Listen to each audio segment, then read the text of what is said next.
Welcome back to the Beyond the Bestseller podcast. I'm your host, Kelly Schupnecht, and today's guest is Erica Bonham, author of Always Enough, Never Done. First of all, Erica, I have to ask you, did I say your last name correctly? You totally did. Yeah, it's usually Okay. Bonham, but yes, it's Oh, Bonham, and you totally got it. Yeah, I would good, have good. butchered your last name, so I'm glad you said your last name. Yeah, so I've learned on podcasts that people will often ask me before recording how to say it, and sometimes I will do that with my guests, but sometimes I forget. So Erica Bonham, and your book is Always Enough, Never Done. Tell me about your book. Tell me about why you wrote this. Yeah, thanks. So I'm a therapist, and I really just wanted to get all of the things out that I find to be helpful, that I find myself saying over and over again to people out on paper. So it's really about, Hmm. yes, it's about healing trauma and really doing the bones deep work. One of my kind of catchphrases, if a therapist can have a catchphrase, is trauma doesn't give a shit what we know. So we can know all kinds of things, we can read all the books, but it really requires us to go deep, and it requires us to bring in the body, and it requires us to have a true practice of compassion. And if we can't get to compassion, at least neutrality. Let's start with neutrality. So it's about the what I call like the descending path work, and there's lots of somatic exercises. I have QR codes to videos of me teaching different somatic exercises.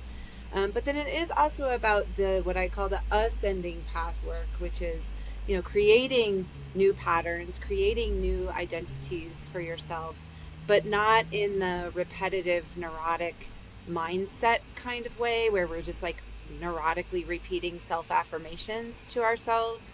um, Self-affirmation is important, but you can't, if you're doing that work without any deep processing, deep digestion, it's going to be pretty hollow, and it's going to feel like you're trying to convince yourself of something, or it can almost feel like you're gaslighting yourself, right? Like, Mm. I am worthy, I am beautiful, I am good Yeah. enough. I don't know very many people that that's actually worked for without some adjacent deeper work. So Mm. it's really just an invitation to do both of those paths, both the digestion and the deep work, and the ascending. You know, what do you want to create? What do you want your life to be organized around, now that you're clearing out some stuff that has maybe kept you stuck? Yeah. So you mentioned the word trauma, so I want to ask you about that. I read the book Personality Isn't Permanent by Benjamin Hardy a few years ago. Loved the book. It was probably life changing for me, really. I mean, it made me think. So sorry. This is like such a side note to what you're saying, but I'm coming back. So it made me think about the things that were holding me back, and I knew at that point. This was like, again, like 3 years ago, I think. And at that point, when I read the book, I was like, what I felt like was holding me back was my fear of public speaking, and so I knew I needed to work on that. But the reason so I knew I needed to work on that. I did. I spent a lot of time forcing myself to do video content and to get comfortable with it, to the point that I now have a business that is based on having a public speaking platform. So when I say it changed my life, I mean, it really did. Like, it forced me to work on some things that I needed to work on. But all of that to say, in the book, he talks a lot about trauma and how our trauma can hold us back. And so while I was reading it, I kept going like, I don't really have any trauma. Like, I couldn't think of trauma, but the closest thing I could think of was like those moments where I got in front of a classroom and like was just stressed and couldn't, so it's, I mean, it's not trauma, but like, those things that like I knew were kind of holding me back. So all of that, I want to ask you, like, when you talk about trauma, I mean, I feel so. I've had another therapist on who, quite a while back, but I remember saying to her, like, I've always thought like I should go to therapy. Like, people should go to therapy to like just improve upon themselves and think through things. And but also I've never had like something where I'm like, I need therapy because of this issue in my life, this trauma that I've experienced. So talk to me about that and like kind of Yeah. what does trauma mean and like how do you identify maybe what those things are for people to work on if they don't feel like they have trauma? I love this question. And I talk about this in the book. So there's two kind of categories of, actually, let's talk about all the categories of trauma. So there's big T trauma, right? Big T meaning abuse. You've seen combat.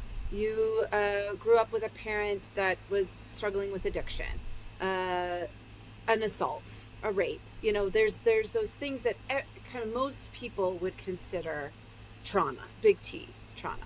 And I do think we kind of throw this word around haphazardly, but I'm also of the inkling that little t trauma, especially over time, really has very similar effects as big T.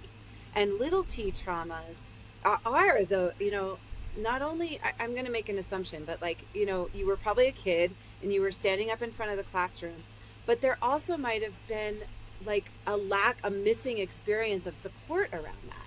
Like maybe did you go home and talk to your family about that, and like, or were you just like, there's something wrong with me, I should be able to like do this by myself. And all the other kids seem to be able to read out loud fine, and I'm there's something wrong with me. And so the missing experience of, and I would say most of us have the missing experience of having a grown up that actually is dialed into us, that is attuned to us, that sees what we need. If they can't give it to us, they will help seek it out, right? And I mean, this is sometimes a missing experience for my kids, and I know the importance of attunement, and I know all this shit, right? But like Right, sometimes right. when my sort of go-to story is when my kid had a tantrum about us not having blueberry cream cheese in the fridge. I did not validate his feelings. I was like, you spoiled, like, I'm raising entitled white boys, and blah, blah, blah. Like all of my shit of entitled, like not wanting to be entitled and, not wanting to raise these privileged kids came up. And like, that's again, like I've read all the parenting books. I know the importance of attunement and validating feelings. Of course, I don't want to enable fragility either, but like, you know, we all have some missing experiences here.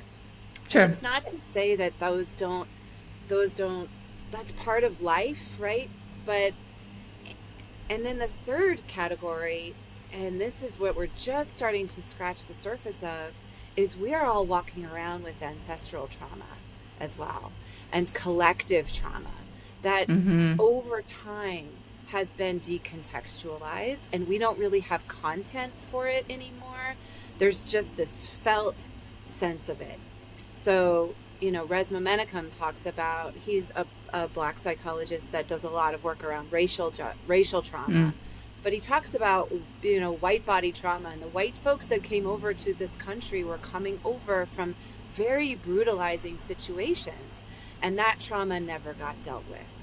And so we started to develop perfectionism and productivity at all costs, and the whole kind of hyper individualism, pull yourself up by the bootstraps, and urgency, and only one right way. And those are trauma responses. But over time, they become culture.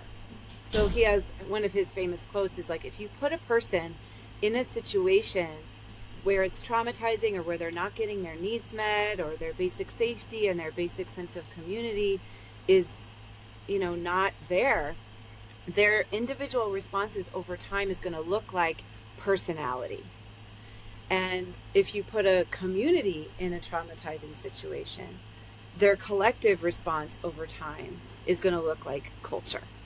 Mm. And so I think that's a little bit what you're talking about, is like, I don't have big T trauma, but you might have these little seemingly innocuous drips that never fully got processed.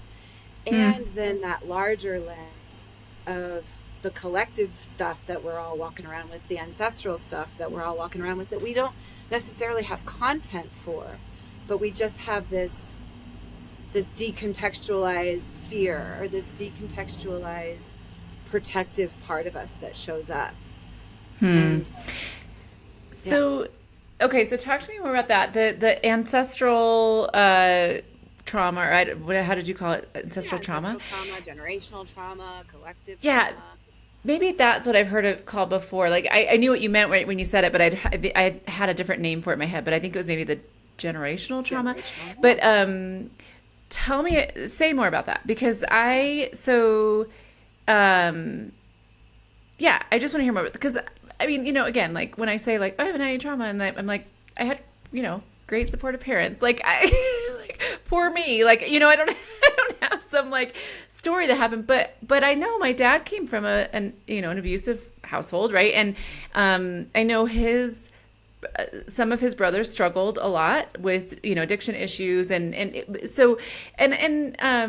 feel like my dad really like, not that he worked through things probably, but like I don't know. I think he made a very conscious choice that like this is how I want my family to be going forward. Like I feel like he kind of wanted to break a cycle of something, but there's probably other stuff going on there, right? Like so talk about that a little bit and like how does that work? That generational kind of trauma that gets passed down.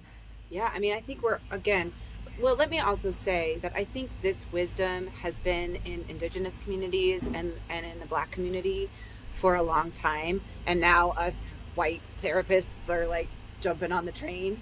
So I want to give credence and credit where credit is due, that these communities have had some storytelling, some collective wisdom around this for a while. But now, we do have science like epigenetics and studying, family survivors generations down from the Holocaust, and we actually really do have these epigenetic studies that can have that maybe Western scientific lens on things that is fair for some people might really need that, and it's good that we have some science around it. So but all that said, we really are just starting to understand how this can look and what gets passed down. And so exactly, your dad made this conscious choice to break the pattern, and yet there might be these little ways that, okay, this fear of public speaking, again, I don't know, right? We don't know. Humans are messy, humans are complicated, and I can't say for sure, but there might be this way that putting yourself out there, getting in front of people was dangerous, or not, or airing dirty laundry was dangerous, or being vulnerable was dangerous. And to some degree, that's a natural human protection system. Sure. Right. But then if something happens and over time we learn to like, stay small, or like just stay quiet, there could be this like, just again, that decontextualized trauma response that's like, just stay small, stay safe. Right. And especially if your dad came from an abusive background, like you could see how maybe that cowering, that staying quiet, that staying safe might have been something that got passed down to you in a way that doesn't have content, right? In a way that doesn't have context. And again, I don't know, you know, who knows? Yeah. But like, Yeah. for me, so I'm adopted, and my mom that raised me, so I'm not genetically related to her. She was a abuse survivor, childhood sexual abuse, and lots of alcoholism in her family. And so again, that's not genetically being imprinted on me, but I do feel like I still carried her story with me. And I largely feel like her story is part of the reason that I became a therapist, and especially when I first started, and I still do, but largely specialized in childhood sexual abuse, right? And for me, I had done a lot of work, a lot of EMDR work, and I don't know that I would ever consider myself an alcoholic, but definitely at times in my life was overly drinking. And I did actually some ketamine assisted psychotherapy, and in one of those sessions, it felt like my mom died 10 years ago, so this was after she had died, it felt like my mom was working through her childhood sexual abuse in the medicine journey. And it was like it was happening through me and through my body. And again, I don't know, but what I will tell you is after that session, I've been sober from alcohol for 5 years, and it was just like done. And I felt like she was freer. I felt like able to connect with her spirit a little bit more, And so again, I don't know, but I feel better, and it feels like she feels better, and I'll take it. Right.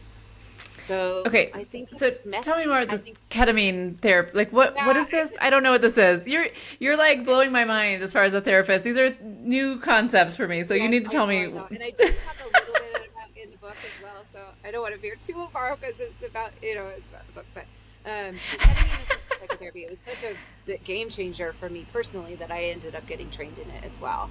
And it's really been a game changer for clients too. So, ketamine, it gets a bad rap, and we certainly have to be mindful. And what I always say at the beginning of session, like, we use this medicine with respect and intention and integrity and humility, because you're not just going to be able to put this medicine in your body and all of your trauma is going to be gone, right? But what happens neurobiologically is that ketamine actually allows the neurological connections that are so fused together around self-protection, around the links between, for me, like the links between attachment system, being adopted, my main attachment being a fairly heavy drinker, the abuse that she carried, like all of that stuff was so fused together. And my negative beliefs, all of that stuff is just like a tangled ball of yarn. And it's stored in the survival part of the brain. It's not stored in the choosing part of the brain. And so ketamine actually allows that. It literally puts a pause in between those neurological synapses, and it pauses that procedural network so that new neurological connections have a better chance at taking hold. And that's what it felt like. It felt like all of the work that I had done previously just went click, click, click, click, click on on a deeper level, because the survival part of my brain could just relax a little bit and take a break, so that the higher consciousness, the wise stuff that I knew could actually sink in on a deeper level. It just really increases neuroplasticity in the brain.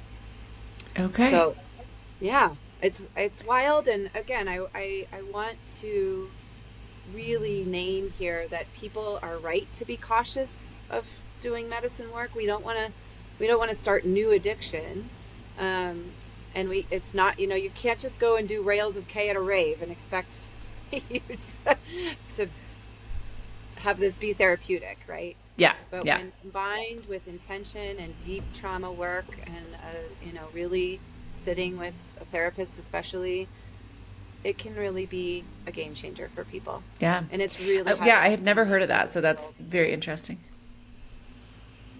Yeah. Yeah, and especially for people who are highly suicidal, that are quote unquote treatment resistant, like have tried lots of SSRIs and lots of therapy. It is having incredible results, like upwards of 75% of highly suicidal people reporting no suicidality after a course of treatment, up to a year or two afterwards. Wow. So, yeah, I mean, it's a really big deal, and I totally honor that that's not everybody's path. Yeah. Yeah. You mentioned that you do talk about that in the book, though. A little bit. I touch on it. So when I finally put all of these different sections together in my book, I realized that I had written like a 600-page book, and so I split it up, because nobody wants to read a 600-page book about trauma. That is too long. So volume 1 is really about the individual work, individual nervous system work, your own personal path. Volume 2 is going to be more about relational and then those collective traumas. So I think I'm going to talk more about medicine work in volume 2 because it lends itself to that a little bit. Um, but yeah, I touch on it a little bit in the book. But Okay. yeah, yeah. So volume 1 came out December 2024. Yeah, it was more like When is January volume? it finally launched, but yeah. Oh, okay. Yeah. When will volume 2 come out? So it's written, but I just have to go through the whole editing process and all of that stuff. I did a hybrid publisher for this one. I'm actually going to try to pitch it to some traditional publishers. So if I get picked up, it might be a little longer. But if I go with the same hybrid publisher, I can get it out as probably January of next year. Yeah. Yeah. Okay. Okay. Uh, so tell me about how you use the book with your practice. Is this something that you have combined kind of with your therapy practice? Yeah, I don't require my clients to buy anything like that. Just feels kind of yucky. Although I do have packages available where it's the book, the workbook, I have an online course, and then like 6 coaching packages that go along with it, or depending on the time of that you choose. You could do 50-minute sessions or 75-minute sessions. But a lot of clients have purchased the book, and it's funny. They're like, I hear your voice. It's retraining my brain. It just reinforces what you say in session. So that's sweet when clients have decided to buy the book, that they're like, I just hear you. I hear you there. And, it just feels like you're just kind of in my ear a little bit more, telling my Yeah. critics to soften, telling the judgmental parts of me that, I know you had to do that to survive, but you can step back now. So, yeah, I've just been so honored that other therapists have read it, and they're like, I am making this required reading for all of my clients. It's just like a basic quintessential guide. So it gives really lots of hard, complex concepts, and it democratizes them. That was the goal. Is like, I wanted to make this information as available as possible. But another tenet of the book is like, you can't think your way through transformation, right? You really have to do the deep work, bring in the body, go toward the shadow, not be afraid of it. And I think a lot of people can spend sometimes years in therapy just sort of talking, staying on the surface, without really going deep. And even just like the psychoanalysis, right? Most of us have some understanding of where our stuff comes from. But just because we psychoanalyze ourselves, that doesn't mean that we actually transform and heal it. And especially with TikTok and Instagram and all the, I think a lot of people have the psychobabble language, but they're not actually like doing the work. And so I think Right. the book is just a gentle invitation, with loving awareness, with loving compassion, to look at your shit. It's time. Yeah. Because if Yeah. you don't, even if you're the most people pleasing, over responsibility, saying yes to every bake sale person on the planet, if you don't look at the root of that, you will cause harm. Because your resentment around all that martyry, rescuey stuff is Sure. going to leak out eventually. Yeah. Yeah. So, so we talked about trauma and like, the big T, little t trauma, and, the fact that probably all of us have things to work through, right? So who is your book most helpful to? Like, who would benefit the most from reading it? Yeah. I think anybody who is wanting to deepen their personal growth, but also dip their toes into what our collective healing might look like as well. So again, that's going to be more volume 2, but I think I'm planting the seeds here in volume 1. So I said, of course, I worked with a writing coach, and what's your target audience? What's your target audience? That's the main question, right? Yeah. And Yeah. I really named, like, I would like some cisgendered heterosexual white dudes to read this book. I did not want to write another book that only white women that had been in therapy for 6 years to read, you know? So I'm hopeful that it is accessible. I consider myself a pretty down to earth, straightforward person.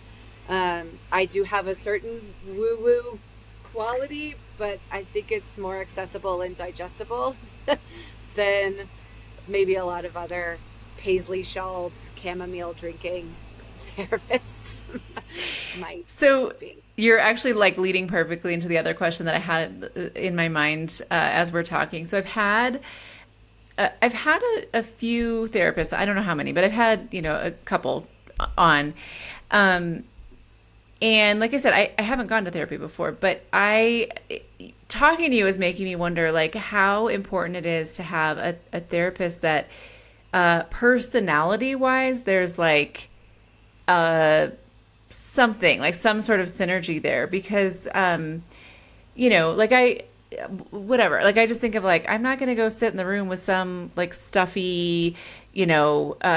like I'm talking to you and I'm just like I could talk to you like but like how important is it to like find that match, and how do people find a match with a therapist that is like going to feel like a good connection for them? Totally. So it's funny. I think there's an old school way of thinking about therapy, that's very based in Freudian, that, the therapist doesn't share anything about themselves. And of course, we want to be careful that we're not making sessions about us or trying to work through our own stuff with clients. But I really think that the profession needs to and is evolving for there to be more equity in the room, right? So old school trainers would say, you don't need to like your therapist. The therapist doesn't need to like you. It's just an objective person, and you're the expert, and that's unnecessary.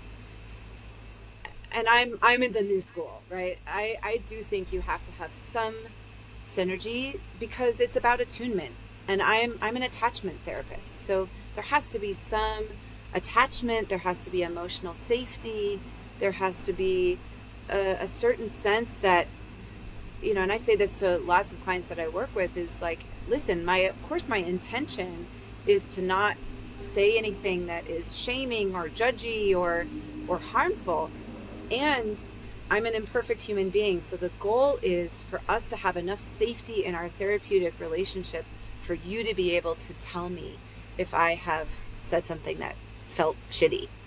Mm-hmm.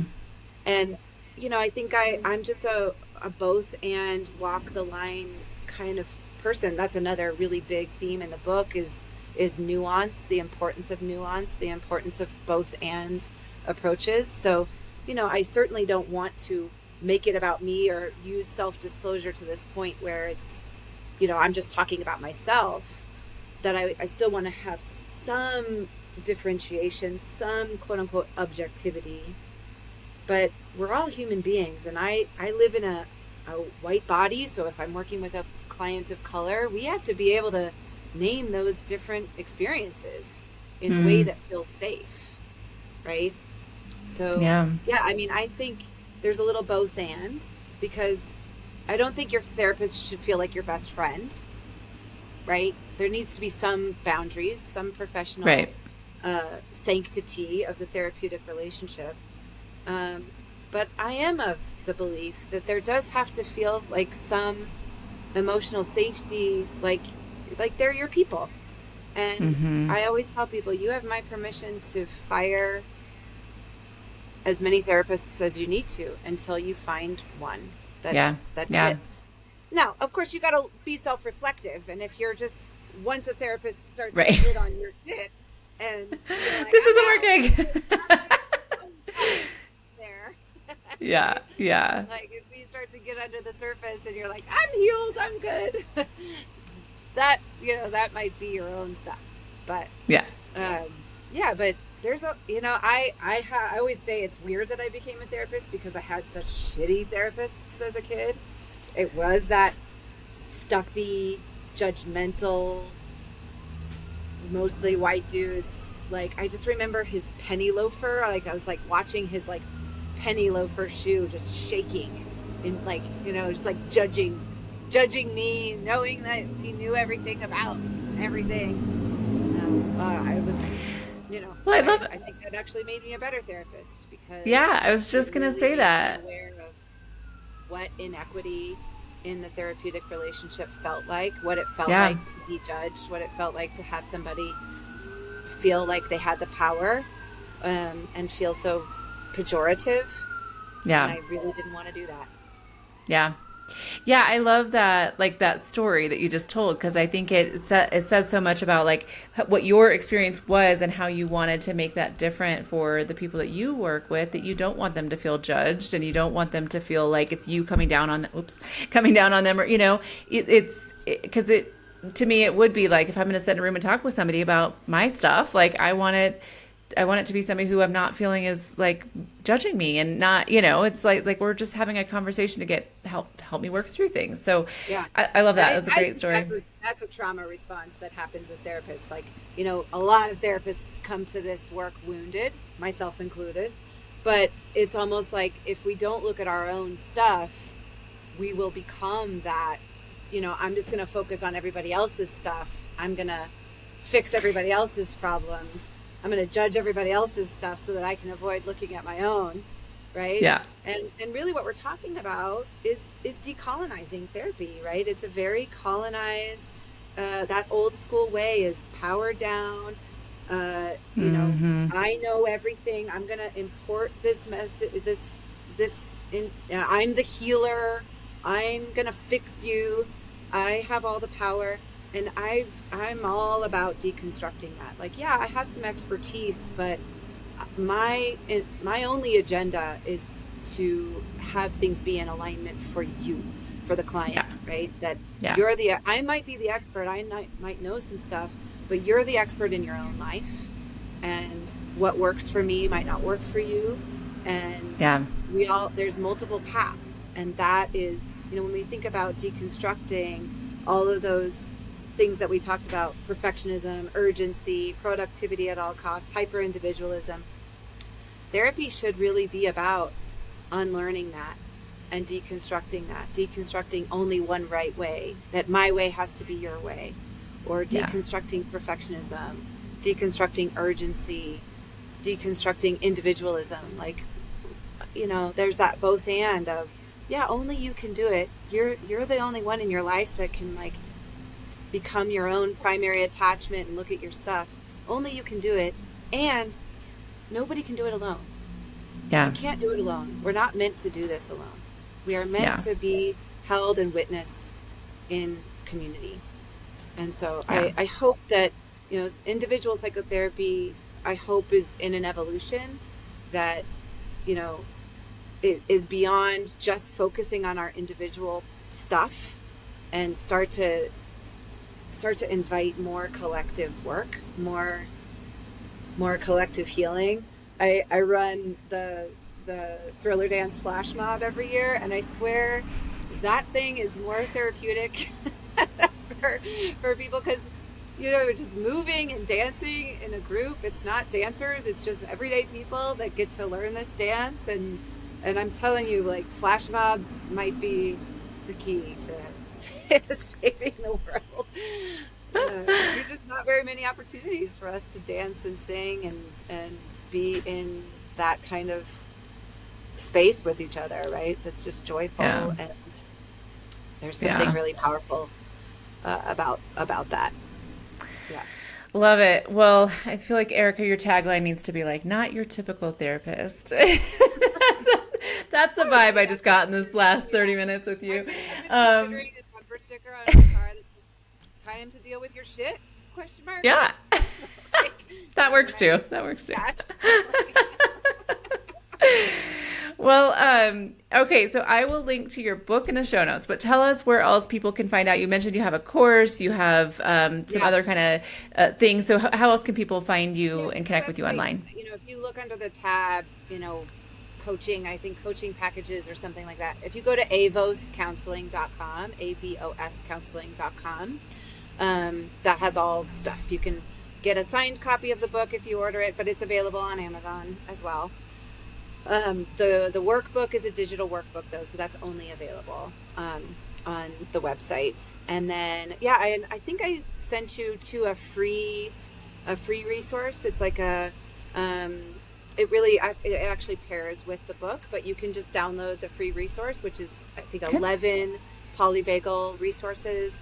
Those have links to videos of me teaching different vagus nerve strengthening, nervous system regulation exercises, and then it also has 6 guided meditations Okay. included in it as well. So I think I sent you that link, so people Okay. are welcome to Well, just get a feel for my yeah. vibe and have that free resource as Yeah, well. we'll include that. Yeah, we'll include that in the show notes as well. Well, Okay. Erica, thank you so much for coming on and talking about your book, Always Enough, Never Dare. Thanks for sharing your story. Never done. Oh, never done. What did I say? Never dare. Never dare. Yeah, okay. Well, always enough, never done. Thank you for catching that and correcting me. All right. Thanks, Erica. This has been a very fun episode. Thanks for coming on. Thank you so much. Looking for a community of women writers to support and inspire you on your journey? Join the Author Power Circle. Connect weekly with fellow authors, stay accountable, and move your book forward in an encouraging community. Learn more at kellyshuckneck.com.